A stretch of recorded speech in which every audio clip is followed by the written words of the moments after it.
The silence was the first thing you noticed in my little flat. It was a different kind of silence than the one in the main house.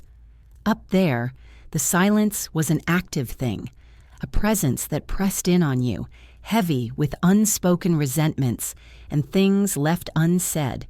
It was the sound of being ignored. Down here, in the small rooms they had built for me in the converted garage, the silence was my own. It was a quiet, empty vessel that I filled with the ticking of my old mantel clock and the soft whisper of my own breathing. For the first year after my husband Robert passed, I told myself this quiet was a comfort, a space to grieve. But slowly I had come to understand it was simply the sound of my life shrinking. My world had contracted to these 3 rooms, the small patch of garden I was allowed to tend, and the path that led to their back door. My son, Michael, and his wife, Clara, lived up there, in the big house. The house I had paid for. That sounds bitter, I know, but it was a simple fact. When Robert died, the old family home was too much for me, a cavern of memories and empty spaces. Michael had sat with me at my kitchen table, his hand covering mine, his eyes filled with a carefully constructed sympathy. He said it was a burden, that I deserved to be taken care of, to rest.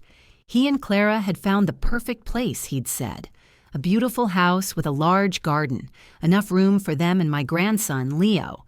And, he'd added with a flourish, it had a separate structure that could be converted into a perfect private apartment for me. We would be together, but not on top of each other. I would have my independence, and they would have peace of mind knowing I was just a few steps away. It had sounded like the perfect solution, a way to turn the heavy, dead asset of my old house into a living, breathing future for my family. So I sold it.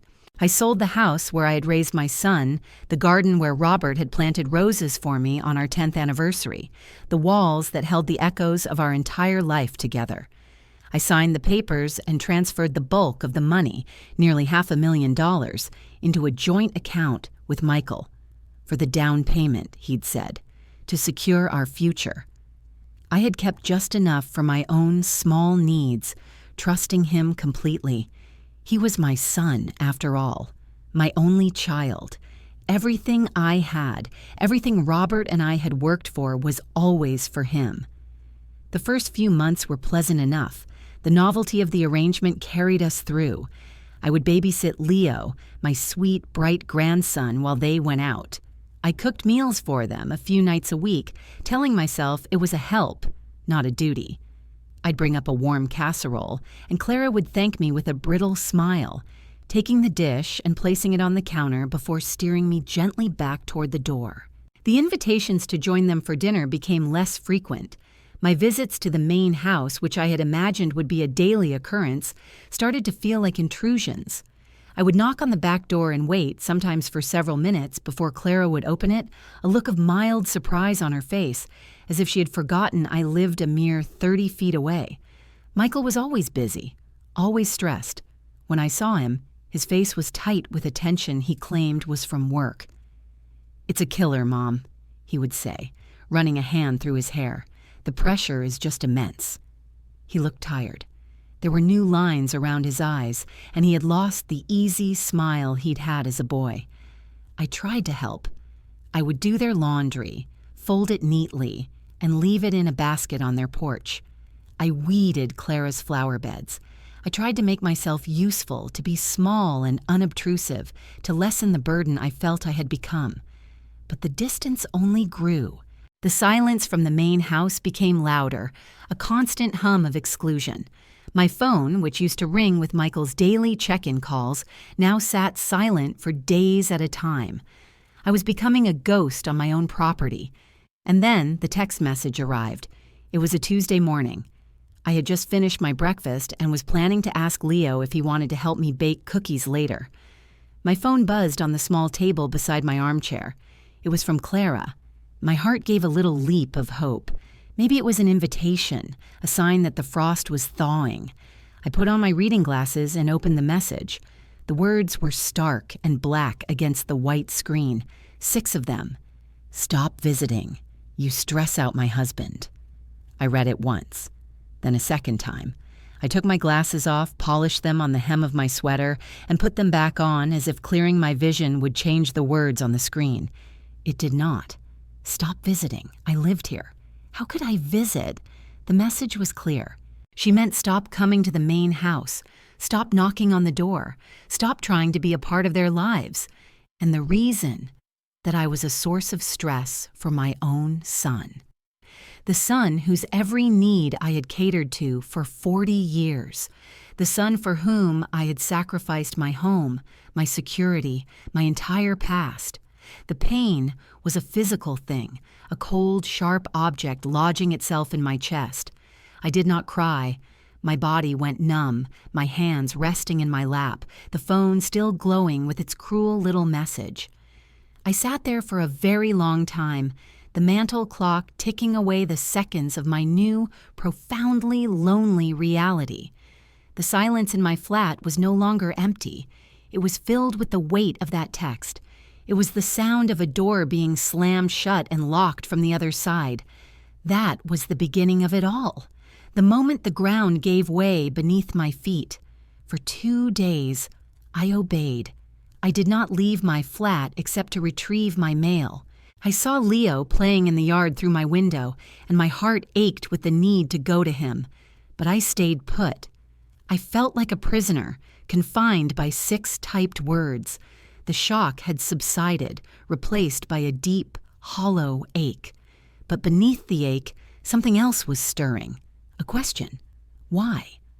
Why was my presence, my simple, quiet existence, so stressful for Michael? He'd always been a sensitive boy, but this was different. This was a level of rejection I couldn't comprehend. I had given him everything. What more could he possibly need that was causing him so much pressure? I began to watch, not in a spying way at first, just observing.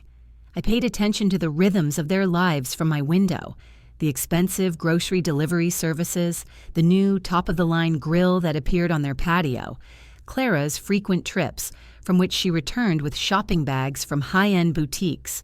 I had noticed these things before, of course, but had filed them away under the vague heading of Michael's doing well at work. Now I looked at them with a new, questioning eye. The pieces didn't seem to fit with the narrative of a man buckling under immense professional stress.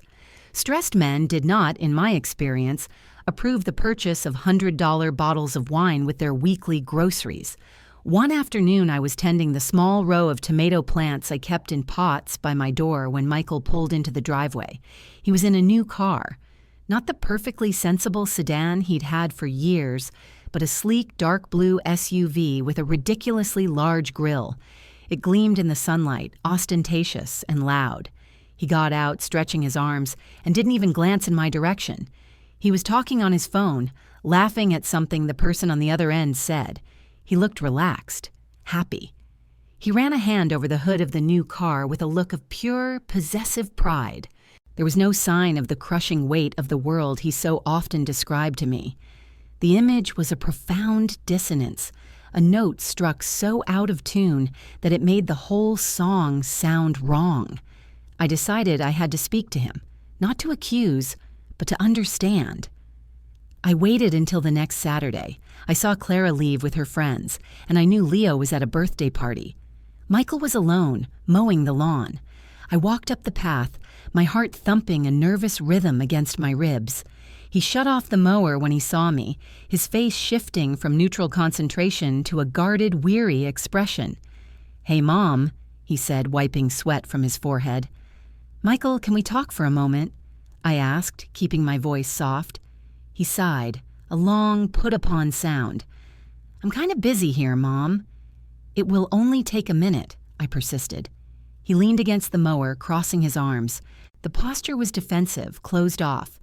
I received a text from Clara," I began, my voice trembling slightly. She said I shouldn't visit because I'm stressing you out."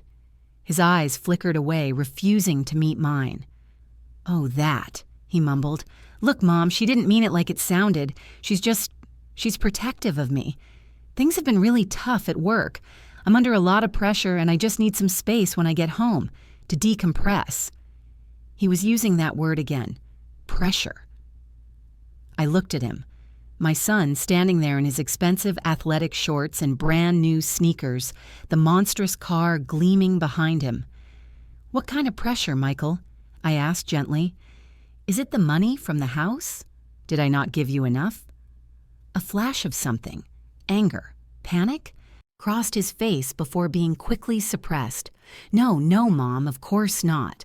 That's not it at all. You've been more than generous. It's just work. It's complicated. You wouldn't understand." He was gaslighting me, I realized, making it about my inability to comprehend his important, complicated life. He was dismissing my concern as the naive worry of an old woman who didn't understand the modern world. He made me feel small and foolish for even asking. "I'm your mother, Michael," I said quietly. "I understand more than you think." He shook his head, pushing off the mower. "I have to finish this before it rains," he said, his tone final. He turned his back on me and pulled the cord, the roar of the engine drowning out anything else I might have said. I stood there for a moment, enveloped in the smell of cut grass and exhaust fumes, feeling more invisible than ever. The conversation hadn't been a conversation at all. It had been a dismissal. The wall between us was now tangible, built of his evasions and my growing suspicion. I knew I wouldn't get the truth from him or from Clara, but there was another way into their world. There was Leo. My grandson was my only remaining point of contact, the only one in that house whose affection felt unconditional. He would often sneak down to my flat in the afternoons, his small hand in mine as he chattered about his day at school. He was allowed to visit me, it seemed. My stressful presence was apparently only a danger to his father. Leo loved technology. He had a tablet that was his constant companion, a gift for his 7th birthday. He was always showing me pictures and videos, his small finger swiping expertly across the screen. One rainy Thursday, he was curled up in the armchair beside me, scrolling through his photo gallery. "This is from the zoo," he said, showing me a picture of him grinning next to a giraffe. "And this is Mommy's new purse. Isn't it shiny?" It was. It was a buttery yellow leather that I knew from my long-ago days of window shopping cost a small fortune. He kept swiping. "Oh, look!" he exclaimed, his voice bright with excitement. "This is when Daddy was a secret agent." He turned the tablet toward me. My breath caught in my throat. The image on the screen was of Michael. He was clinging to the side of a sheer rock face, a brilliant blue sea sparkling far below him. He was wearing climbing gear, a harness, and helmet. His face, turned toward the camera, was split in a wide, triumphant grin. He looked strong, vital, and utterly incandescently happy. There was not a trace of stress or pressure on his face. He looked like a man without a care in the world. "Where was this taken, sweetie?" I asked, my voice barely a whisper. "I don't know," Leo said, shrugging. "Mommy said it was from Daddy's work trip, the one where he was super sick and we couldn't talk to him." He pointed to the top of the screen. "See? It says Thailand." My mind raced, connecting the dots with a sickening speed. The work trip. It had been last month.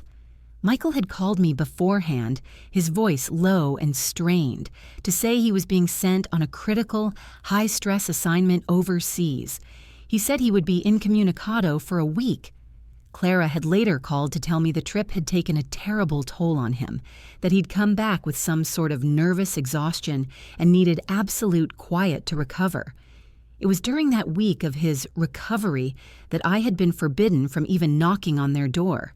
They had used his feigned illness as an excuse to push me further away. But he hadn't been sick.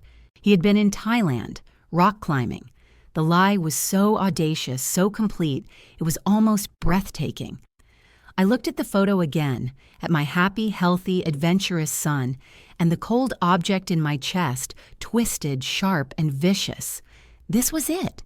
This was the proof, the key that would unlock the truth I had been so neatly shut out from. I asked Leo to show me how to send the picture to my phone. He did it in seconds. The photo sat on my screen, a little square of devastating truth. The investigation was over. Now, the interrogation had to begin. I knew confronting Michael would be pointless. He was a master of evasion, skilled at turning my concerns back on me.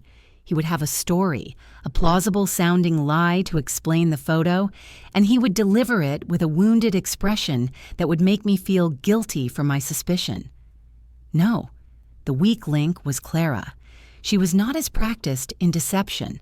Her cruelty came from a place of careless privilege, not calculated strategy.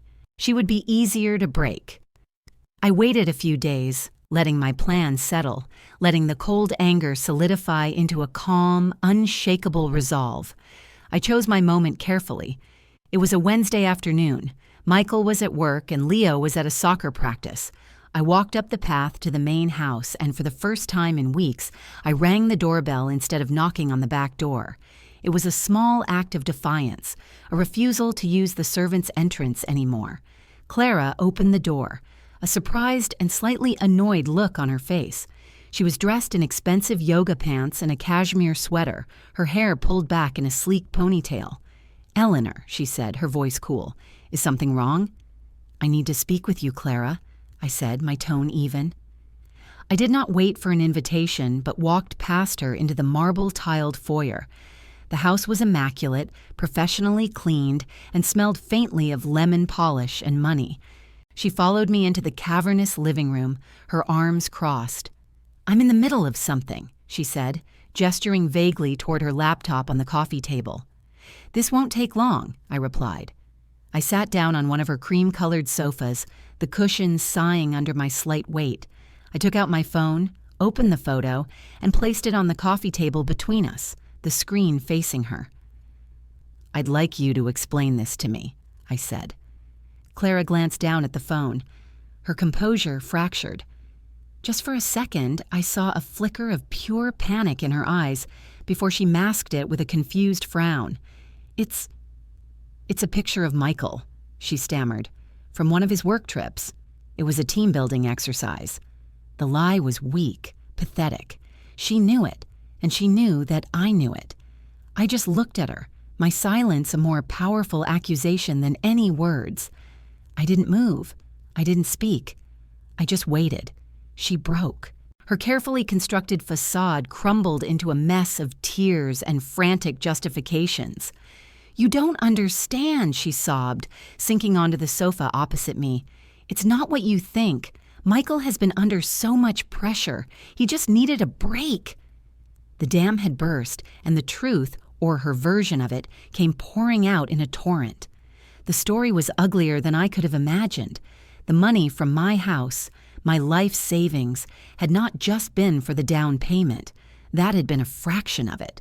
Michael, it turned in, fancied himself an investor. He had been playing the market, using my money as his personal slush fund, and he had lost a staggering amount in a series of risky, foolish ventures. The lavish lifestyle, the car, the vacations, Clara's designer wardrobe, it was all a desperate attempt to keep up appearances, to project an image of success while they were drowning in debt. My son wasn't suffering from work stress. He was suffocating under the weight of his own financial incompetence and deceit. My presence was a source of stress, not because I was a burden, but because I was a reminder of the money he had squandered and the lie he was living. They needed me out of the way so I wouldn't ask questions, so I wouldn't see the cracks in their perfect facade. "We were going to pay it all back," she insisted through her tears. "Michael has a plan. He just needs time. We didn't want you to worry." Worry. The word was an insult. She spoke as if they had been protecting me, as if their grand deception had been an act of kindness. I listened to it all, every pathetic excuse, every selfish rationalization. I felt nothing. The pain had burned out, leaving behind a hollow, echoing emptiness. The son I had loved, the boy I had raised, did not exist. He had been replaced by this weak, deceitful man, a stranger who had stolen from his own mother and then blamed her for the stress it caused him. The woman crying in front of me was not a daughter-in-law. She was a co-conspirator. They hadn't just spent the money. They had spent my trust. They had spent the last vestiges of my love. When she finally ran out of words, sniffling into a tissue, the room was quiet again. I stood up. My legs felt steady. My hands were not shaking. I looked down at her, at this weeping, self-pitying woman. "Thank you for your honesty, Clara," I said, my voice as cold and clear as ice. I picked up my phone from the table, turned, and walked out of the house, leaving her alone with the ruins of her confession. As I walked back down the path to my little flat, I knew with absolute certainty that my life as a mother was over. Something else was about to begin. I spent that night not in grief, but in a state of strange, cold clarity. The emotional storm had passed, leaving a landscape that was barren but starkly visible. All the illusions were gone. I saw my situation not as a family tragedy, but as a business transaction that had gone terribly wrong. I had made an investment, and my investment had been defrauded. The pain of betrayal was still there, a low, deep hum beneath the surface, but it was no longer the primary emotion. It had been superseded by a powerful, chilling resolve. They had erased me from their lives, treated me as a problem to be managed. Now I would simply manage them in return. The next morning, I made a phone call. Not to a friend, not to a family member, but to a name I had gotten from my old neighbor, Martha, years ago. Her husband had passed, and his business partner had tried to cheat her out of her inheritance.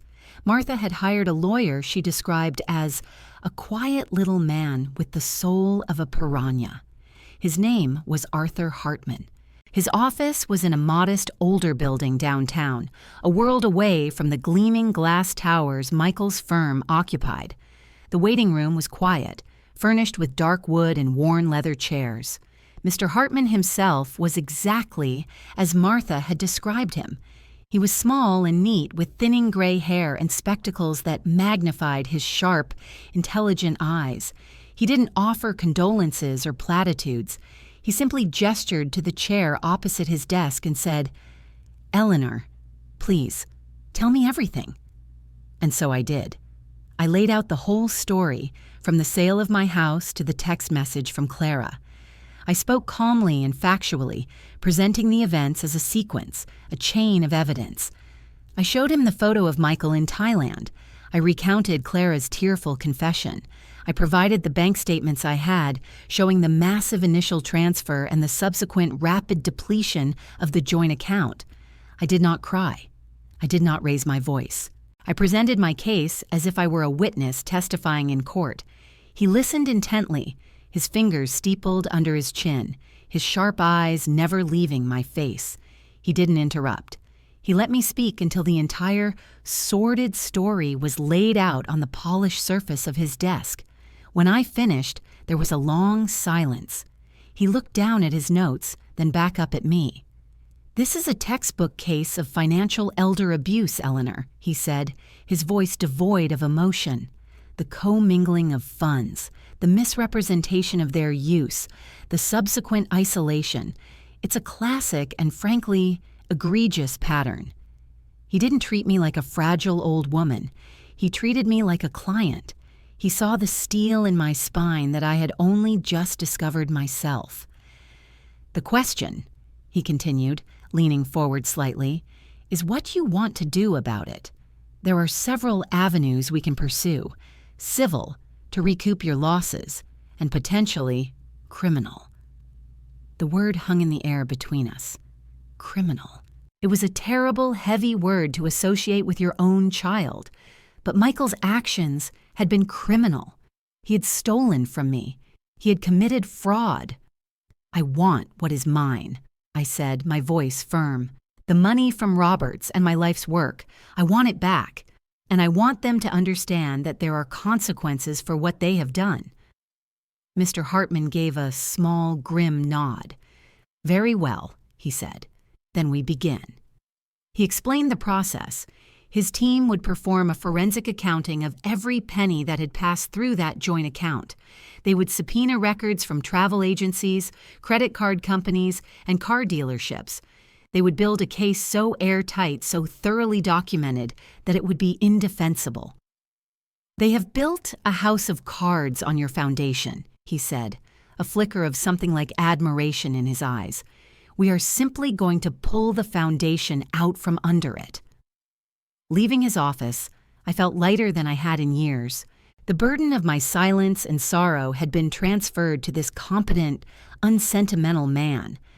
I was no longer a victim, passively enduring mistreatment. I was now an agent of my own justice. I had a plan. I had an ally. The work that followed was methodical. Mr. Hartman's team was ruthlessly efficient. They uncovered everything. The wire transfers Michael had made to a high-risk investment account, signing my name on the authorization forms. The credit card statements detailing five-star hotels, $1,000 dinners, and Clara's shopping sprees in Paris and Milan. The loan documents for the new SUV, where Michael had listed the entirety of my remaining funds as his own personal assets. Each new piece of evidence was a fresh cut, a confirmation of the depth of their betrayal. But with each cut, I grew stronger, my resolve hardening. The grief was burning away, cauterized by the cold fire of the facts. They had not simply been careless or foolish. They had been systematic. They had a plan to bleed me dry and then keep me quiet and out of sight. My little flat wasn't a gift. It was a holding cell. Mr. Hartman advised me on the next steps. The first was to protect what little I had left. I went to my bank, and with a letter he had drafted, I closed all joint accounts and transferred my personal funds to a new account at a different institution, an account to which only I had access. I changed my will, a document that had once named Michael as the sole beneficiary of my modest remaining estate. Now, it disinherited him and Clara completely. Everything I had would be placed in a trust for Leo, to be managed by an independent executor, Mr. Hartman's firm, until Leo turned 25. I was severing the ties, one by one, cutting the ropes that bound me to them. It was a quiet, legal, and utterly definitive declaration of independence. The woman they thought was a doormat was methodically pulling the rug out from under their feet. The final pieces of the plan fell into place over the course of a week. Mr. Hartman had prepared a comprehensive civil complaint demanding the forced sale of the house to recoup the exact amount of money I had contributed, plus damages. He had also compiled a thick file of evidence, the forgeries, the fraudulent loan applications, which he informed me was more than sufficient to interest the district attorney's office in a criminal investigation for fraud and elder abuse. All that remained was to set the plan in motion. He asked me if I was ready. I told him I was. The first shot was fired electronically. It was a Tuesday morning, exactly 1 week after Clara had sent her fateful text. I sat at my small kitchen table, my phone in my hand. I opened my message thread with her. There was her last message, sitting there like a small digital monument to her cruelty. "Stop visiting. You stress out my husband." I tapped the button to attach a file. I selected the photo of Michael grinning and triumphant on the rock face in Thailand. I typed no words. I offered no explanation. I just sent the picture. Then I put my phone on silent and placed it face down on the table. The silence in my flat was no longer empty or oppressive. It was coiled, expectant. It was the quiet before the storm. It took less than 5 minutes. I heard the back door of the main house slam open. Heavy, angry footsteps pounded down the path to my flat. There was a furious banging on my door, not a knock, but a frantic, demanding summons. I took a deep breath, stood up, and opened it. Michael stood there, his face a mask of rage and disbelief. Clara was right behind him, her face pale and tear-streaked.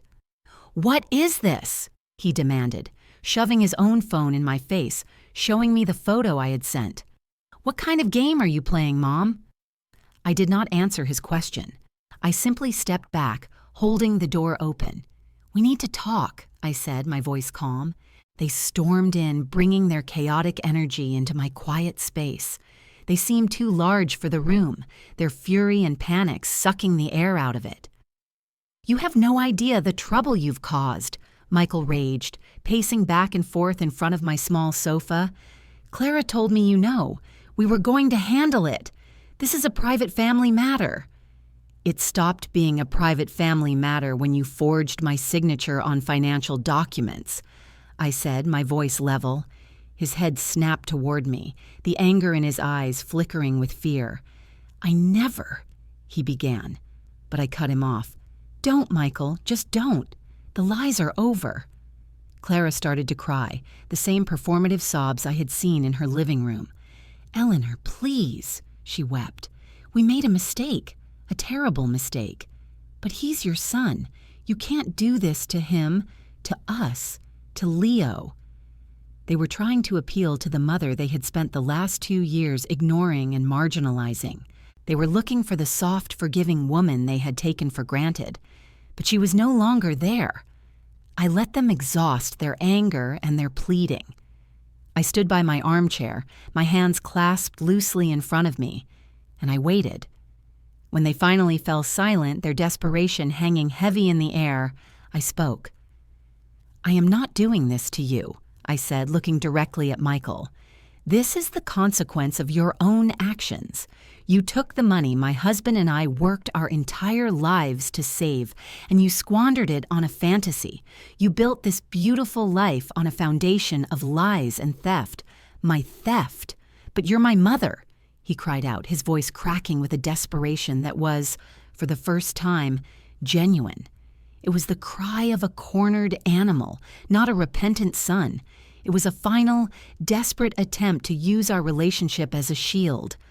I looked at him, at his handsome, crumbling face, and I felt a profound and desolate pity. Not for him, but for the boy he used to be. For the son I had lost so long ago, I hadn't even noticed he was gone. "A mother is a person, Michael," I said, my voice quiet but carrying the weight of my final judgment. "Not a bank, not an endless resource for you to drain. You didn't just spend the money. You spent my life, my love, my trust. And that account," I said, taking a small step back toward my front door, "is now closed." I informed them, factually and without malice, of the steps I had taken. "The joint accounts have been frozen. My will has been changed. Mr. Hartman, my attorney, filed a civil suit this morning to force the sale of this house and property to recoup my financial contribution. A copy of his findings, including the evidence of fraud, has been forwarded to the district attorney." The color drained from their faces. The reality of their situation, the totality of their ruin, finally landed. This was not a negotiation. It was an announcement.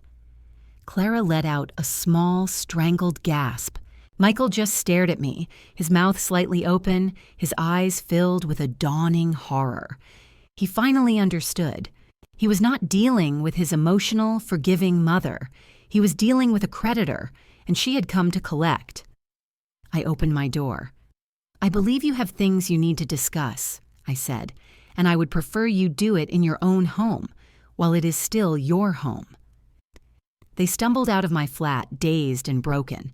I watched them walk back up the path, no longer a power couple, but two terrified people on the verge of losing everything. I closed my door, and this time, I locked it. The silence that returned was different yet again. It was the silence of a settled account, the silence of a battle that was over before the first shot was truly fired. It was the sound of peace. The fallout was swift and catastrophic for them, and I observed it all from a quiet distance. Mr. Hartman kept me informed of the proceedings with concise, factual updates. Faced with the mountain of evidence, Michael and Clara had no defense. Their attorneys advised them to settle the civil suit immediately. The house was put on the market in a hurry, sold for less than they had paid for it in a desperate attempt to liquidate. After the sale, once my initial investment was returned to me, there was very little left. They had been living so far beyond their means that their equity was almost non-existent. The criminal charges were another matter. The district attorney's office, armed with Mr. Hartman's file, pursued the case for financial elder abuse and fraud with vigor.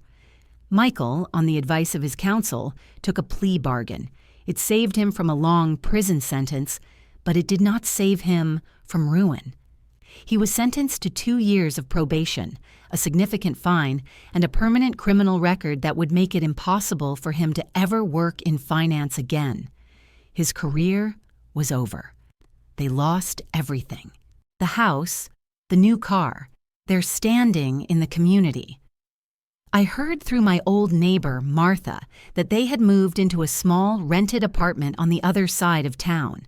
Clara had to go back to work, taking a job as a receptionist. Michael was struggling to find any kind of employment. The beautiful life they had built on my money and my trust had dissolved into dust. I did not feel triumphant. I did not feel a thrill of revenge. When Mr. Hartman called to tell me the final sentencing, I simply felt a quiet, somber sense of finality. It was like watching a surgeon remove a diseased limb. The process was painful and bloody, but it was necessary to save the rest of the body. My actions had not been about punishing them. They had been about saving myself. It was an act of survival, not of vengeance. I felt a profound sense of distance from it all, as if I were reading about strangers in a newspaper. A few distant relatives and some of their former friends tried to call me. They had heard garbled versions of the story, and most of them seemed to believe I had been unnaturally cruel. "How could you do that to your own son?" one of my cousins asked, her voice thick with judgment. I did not engage. I did not defend myself. "Thank you for your concern," I said, and I hung up the phone. I had no interest in their opinions. They had not been there for the years of quiet neglect, for the crushing loneliness, for the text message that broke my heart. They were not entitled to an explanation now. My new life had boundaries, and they were strong and clear. A year passed. I used the money recouped from the sale of the house to buy a small, bright condominium in a quiet community by the sea. It was not large, but it was all mine. It had a balcony where I could grow my tomatoes and a kitchen with a view of the water. The silence here was peaceful, filled with the sound of gulls and the gentle rhythm of the waves. The heavy, oppressive weight that I had carried for so long was gone. I felt light. My days found a new, gentle rhythm. I woke with the sun. I drank my tea on the balcony. I joined a book club at the local library and took a pottery class. I filled my home with things that brought me joy: books, plants, the smell of fresh-baked bread. I was not just surviving, I was living again, on my own terms. The only tie that remained to my old life was Leo. The court had arranged for me to have supervised visits with him twice a month. The first few were awkward. He was quiet, confused by the sudden implosion of his world. But children are resilient. He saw that I was the same grandmother who loved him, who baked him cookies and read him stories. Our bond, the only genuine one in that entire fractured family, began to heal and grow stronger. During our visits, we never spoke of his parents. We talked about his school, his friends, his love of dinosaurs. I taught him how to bake Robert's favorite oatmeal cookies in my new kitchen. As I watched him carefully measure the flour, his small face scrunched in concentration, I saw where my true legacy lay. It was not in a house or a bank account. It was in this small boy. It was in the love I could give him, the values of honesty and kindness I could instill in him. The trust fund I had set up for him was not just money. It was a promise that he would have a foundation for his own life, one built on security and truth, not on deception. Sometimes, in the quiet evenings, I sit on my balcony and watch the sunset paint the sky in shades of orange and pink. I think about the woman I was, the one who believed that love meant endless sacrifice, that a mother's purpose was to be consumed by her children. I mourn for her for the years she lost in a silent, lonely service to a son who saw her only as a means to an end. But I am grateful for the woman I have become, the one who learned to fight for herself, to reclaim her dignity, to choose her own peace. What happened was a tragedy, but it was also a liberation. It taught me the vital difference between love and obligation. Love is a reciprocal energy, a source of mutual warmth and support. Obligation, when it is not met with gratitude and respect, becomes a chain.